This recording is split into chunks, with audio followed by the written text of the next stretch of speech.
कृष्णा, कैसे हैं आप सब लोग। 2026 स्टार्ट होने वाला है तो हमारे लिए कैसा जाएगा। अभी जो हम बात कर रहे हैं तुला राशि की बात कर रहे हैं कि तुला राशि वालों के लिए जो 2026 है क्या सौगात लेके आ रहा है।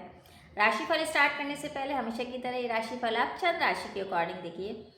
चलिए स्टार्ट करते हैं, लेकिन पहले समझते हैं ग्रहों की स्थिति। देखिए, वैसे तो सारे ग्रह राशि परिवर्तन करते ही हैं, हर 2.25 महीने बाद करेंगे, 1 महीने बाद। लेकिन कुछ जो ग्रह होते हैं उनका हमारे जीवन में काफ़ी इफेक्ट पड़ता है। राशि परिवर्तन कर जब भी करेंगे वो तो काफ़ी हम पे इफेक्ट पड़ेगा। तो जैसे कि गुरु हैं, गुरु इस बार 3 बार राशि परिवर्तन करेंगे क्योंकि गुरु अतिचारी हैं। तो अभी वो मिथुन राशि में चल रहे हैं, फिर वो मिड में जाएंगे, मतलब साल के मिड में जाएंगे वो कर्क राशि में, और उसके बाद एंड में यानी कि अक्टूबर के अराउंड जाएंगे वो सिंह राशि में। तो 3 बार राशि परिवर्तन करेंगे। शनि जो है मीन राशि में है, और राहु केतु का राशि परिवर्तन होगा वो नवंबर में 25 नवंबर के बाद होगा। तो इन जो 4 प्लैनेट का जो इफेक्ट है हमारे लिए बहुत ज़्यादा पड़ता है। अगर हम पहले जनवरी यानी 1 जनवरी की बात करें तो 4 बड़े ग्रह आपके तीसरे भाव में इकट्ठे हो रहे हैं, जो हैं सूर्य, मंगल, बुध और शुक्र। और गुरु जो हैं वो अच्छी प्लेसमेंट पे हैं इस टाइम, तो आपके लिए बहुत अच्छा है। कर्क में जब आएंगे तो और अच्छा होगा। और जो चंद्रमा है वो वृषभ राशि में यानी उच्च के हैं।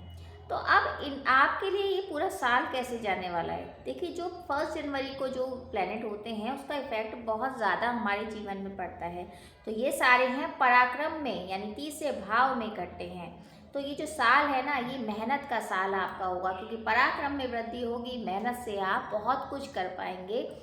अगर आप मीडिया क्षेत्र से हैं या किसी फैशन जगत से हैं या ऑनलाइन कोई काम करते हैं तो ये साल आपके लिए एक मील का पत्थर साबित होगा। यानी कि ये टाइम बहुत अच्छा है, अपॉर्चुनिटी नई नई मिलती रहेंगी। लेकिन वहीं रिश्तों में कड़वाहट इसलिए हो सकती है क्योंकि कहीं ना कहीं मंगल आपको कुछ गुस्सा दिला देंगे, तो गुस्सा नहीं करें, ये बहुत इम्पॉर्टेंट है। तो अगर आप काम के हिसाब से देखें तो ये टाइम बहुत अच्छा है, नई अपॉर्चुनिटी आपको मिलती रहेगी। आपको विदेश यात्रा का भी एक अवसर प्राप्त होता रहेगा। लेकिन रिश्ते आपको संभालने पड़ेंगे, अपनी वाणी को थोड़ा नियंत्रण करके चलेंगे तो अच्छा रहेगा। छोटी यात्राओं से बहुत ज़्यादा लाभ में दिख रहा है यहाँ पर, और माता पिता पक्ष से आपको बहुत ज़्यादा सहयोग मिलेगा। यानी कहीं ना कहीं पैसों से रिलेटेड या धन से रिलेटेड जो चीज़ें थी उनका सहयोग आपको मिलता रहेगा।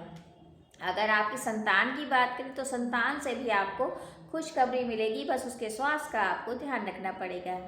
हेल्थ के लिए अगर ध्यान दें तो आपको इन्फेक्शन का ज़्यादा लग रहा है कि इन्फेक्शन आपका हो सकता है, तो उस बात का ध्यान रखना है। तो ओवरऑल देखें तो तुला राशि वालों के लिए साल बहुत अच्छा साबित होने वाला है, एनर्जी से भरपूर रहेंगे। और जब शुक्र की स्थिति अच्छी होगी तब और ज़्यादा अच्छा रहेगा, यानी कि आपको यात्रा से लाभ भी मिलेगा और नई अपॉर्चुनिटी आपके पास आती रहेगी। तो ये तो मैंने संक्षेप में बता दिया कि तुला राशि वालों को क्या फल मिलने वाला है। लेकिन अभी हम जो बात करेंगे जनवरी से लेकर दिसंबर तक के महीनों की बात करेंगे कि क्या आपको सावधानी रखनी है और क्या आपको उपलब्धि मिलेगी। देखिए, जनवरी का महीना लेते हैं पहले। जनवरी के महीने में काफ़ी अपॉर्चुनिटी आपके पास आने वाली हैं, बहुत एनर्जेटिक हैं आप, और नई उपलब्धि आपको मिलेगी। नए काम में आप अच्छे से कर पाओगे, मतलब नए काम की शुरुआत आप अच्छे से कर पाओगे। नए लोग आपको मिलेंगे, न्यू आइडियाज़ आपको आएंगे, नई अपॉर्चुनिटी आपके सामने आनी ही आनी है। तो जनवरी का महीना काफ़ी पावरफुल और काफ़ी एनर्जेटिक रहने वाला है, तो उसमें आप बहुत अच्छा परफॉर्मेंस कर पाएंगे। फरवरी के महीने में थोड़ा सा ग्रहण भी है, तो लो फील करेंगे, ऐसा लगेगा कि मैंने इतनी एनर्जी से काम करा था लेकिन उतना रिजल्ट नहीं आ रहा है, क्योंकि कहीं ना कहीं सेल्फ डाउट की स्थिति बनेगी। तो फरवरी के महीने में थोड़ा सा आपको ध्यान देने का है कि कहीं ऐसा ना हो कि आप मतलब एक कहते हैं ना भ्रम में जीना, उस तरह की सिचुएशन आपको लगेगी। तो फरवरी का महीना सेल्फ डाउट को लेके आएगा और आप कहेंगे कि प्लान मैंने ऐसे नहीं बनाया था और ऐसे एग्जीक्यूट हो गया, यानी कि प्लानिंग आपकी थोड़ी सी समझ में नहीं आएगी, अपने आप ही मैंने इस तरह से नहीं सोचा था और ऐसे हो गया, तो बड़ा कन्फ्यूज़न वाला रहेगा। मार्च के महीने में स्वास्थ्य को लेके आप थोड़ा चिंतित हो सकते हो। इमोशनली डिसबैलेंस होने की संभावना, मूड स्विंग्स का प्रॉब्लम रहेगा। एक तो ग्रहण भी है, चंद्र ग्रहण होगा, तो उसमें आपको थोड़ी सी दिक्कतें रहेंगी कि मतलब इमोशनली आप अपने आप को मेंटेन नहीं कर पाएंगे। आपको लगेगा मैंने कहा कुछ और था और बॉस ने कुछ और समझ लिया, या परिवार में किसी में ऐसा हो जाएगा मिसअंडरस्टैंडिंग कि आप इमोशनली डिसबैलेंस हो सकते हो। अप्रैल का महीना फिर से 15 तारीख के बाद अप्रैल के महीने में आपको एनर्जी मिलेगी, आप नए काम की शुरुआत कर सकते हो, यात्रा से लाभ होगा, यानी यात्रा के हिसाब से अप्रैल का महीना बहुत अच्छा है। नई योजना पे आप काम कर पाएंगे। मई की बात करें तो मई में आपको देखो एक गुरु की स्थिति अच्छी होने वाली है, तो मई में कहीं ना कहीं ऐसा रहेगा आपको नई शुरुआत आप कर रहे हैं या नए प्रोजेक्ट पे आप काम कर रहे हैं, प्रॉपर्टी बनने के पूरे पूरे आसार हैं। प्रॉपर्टी को लेके आप जो सोच रहे थे वो बन जाएगी, नया मकान, नई योजना, नया कार, नया वाहन, मतलब जो आप चाह रहे हैं मई के महीने में होगा, स्टार्टिंग हो जाएगी। लेकिन जैसे ही जून का महीना आएगा आप बहुत खुश और अंदर से एकदम ऐसा लगेगा कि ये काम कैसे हो गया, मैंने ये काम नहीं सोचा था और ये काम हो गया, मतलब ऐसा ऐसा काम होगा जो आप सोच भी नहीं पा रहे थे और सब पॉजिटिव वे में जाएगा। हेल्थ भी अच्छी रहेगी, खुश भी रहेंगे और जो आप सोच रहे थे काम वो भी काम होते चले जाएंगे। मतलब सबसे अच्छा जून और अक्टूबर का महीना जाने वाला है। तो इस टाइम करी गई प्लानिंग आपके लिए बहुत अच्छी साबित होगी, चाहे वो वर्क प्लेस पे हो, परिवार से हो या कैसे भी कहीं घूमने के हिसाब से। तो जून का महीना बहुत इंजॉयमेंट वाला रहने वाला है। अगर जुलाई की बात करें, थोड़ा हेल्थ के इश्यू हो सकते हैं, आपको इन्फेक्शन का थोड़ा सा प्रॉब्लम हो सकता है, तो उस चीज़ का ध्यान रखिए। वरना जुलाई के महीने में भी एज इट जैसे आपका जून था वैसे ही रहेगा, लेकिन कहीं ना कहीं हेल्थ को लेके आप थोड़ा सा प्रॉब्लम में आ सकते हैं। अगस्त की बात करें तो अगस्त में ये है कि आप नए काम की जो शुरुआत करके आए थे वो थोड़ा स्लो हो सकता है, लोग आपको मिसगाइड करेंगे या आप मिसअंडरस्टैंडिंग के शिकार हो सकते हो। मतलब देखिए जो तुला राशि वाले हैं वो इस टाइम कहेंगे कुछ, वो होगा कुछ, मतलब समझने में दिक्कतें आ सकती हैं, मिस कम्युनिकेशन हो सकता है या मिसअंडरस्टैंडिंग हो सकती है अपने पार्टनर से, अपने वर्क प्लेस पे। तो कोशिश करिए कि क्लियर बोलिए और क्लियर सुनिए, यानी कि आपको एकदम स्पष्ट बातें रखनी है और स्पष्ट ही सुनना है, यह नहीं किसी के बहकावे में नहीं आना है और अपनी बातों को अच्छे से प्रेजेंट करने की कोशिश करिए। वरना इस तरह की चीज़ें ना पूरे साल आपके साथ रहेंगी। तो अगस्त के महीने में थोड़ा इस बात का ध्यान रखिए। सितंबर के महीने में संतान से बहुत ज़्यादा आपको खुशी मिल सकती है, संतान के नए काम आपके बन सकते हैं। अगर आपके पास संतान नहीं है तो संतान की खुशखबरी मिल सकती है। कॉन्फिडेंस ज़बरदस्त होने वाला है। सितंबर का महीना कॉन्फिडेंस के हिसाब से बहुत अच्छा है, आपको लगेगा मैं सारे काम कर सकता हूँ, ऐसी कोई दिक्कत नहीं है जो आ रही है और भगवान मेरे साथ है। तो पॉजिटिव बहुत रहेंगे सितंबर के महीने में। अब अक्टूबर के महीने की बात करें तो सबसे अच्छा जून और अक्टूबर का। अक्टूबर के महीने में आप कुछ भी शुरू कर सकते हैं, कोई भी डबल चीज़ नहीं सोचेंगे। अगर एक ही चीज़ आ रही है मन में तो वो आप एग्जीक्यूट करेंगे।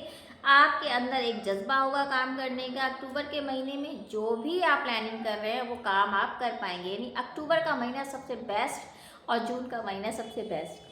नवंबर के महीने में चेंज का टाइम आएगा, मतलब कुछ चीज़ चेंज कर सकते हैं, चाहे आप वर्क प्लेस पे, काम में, बिजनेस में, जॉब में, वो चेंजेस का टाइम है। नवंबर के महीने में थोड़ा सा यात्रा भी करेंगे और चेंज ज़रूर होगा। तो बस हेल्थ का ध्यान रखिए कि बहुत ज़्यादा वर्कलोड नहीं आए। अब अंतिम महीने दिसंबर की बात करें तो बहुत ज़्यादा सुधार आपकी लाइफ स्टाइल में आ चुका होगा। आप अपनी हेल्थ के लिए जिम ज्वाइन कर सकते हैं। मतलब सितंबर का महीना और दिसंबर का महीना दोनों ऐसे हैं कि हेल्थ के लिए आप जिम ज्वाइन कर सकते हैं। आप अपनी योगा क्लासेस स्टार्ट कर सकते हैं। मतलब आप अपने शरीर को लेके, अपनी बॉडी को लेके बहुत ज़्यादा एक सजग हो जाएंगे और अपनी हेल्थ के बारे में बहुत ज़्यादा सोचेंगे। तो दिसंबर का महीना जाते जाते आपको ये ज़रूर कहेगा कि अपनी हेल्थ का ध्यान रखो। आपने बहुत काम कर लिया, काम भी अच्छा हुआ, लेकिन हेल्थ आपकी ख़राब हो रही है। तो हेल्थ के हिसाब से दिसंबर का महीना आपको जागरूक करने वाला होगा। लेकिन वैसे वर्क प्लेस पे और हर तरह से आपको धन का मुनाफा होता नज़र आ रहा है। तो ये तो था जनवरी से लेके दिसंबर तक के बारे में कि आपको क्या सावधानी बरतनी है और क्या आपको उपलब्धि मिलेगी।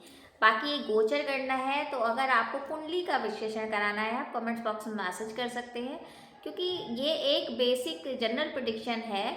आपके चार्ट के बारे में नहीं पता है कि कौन से ग्रह कहाँ स्थित हैं।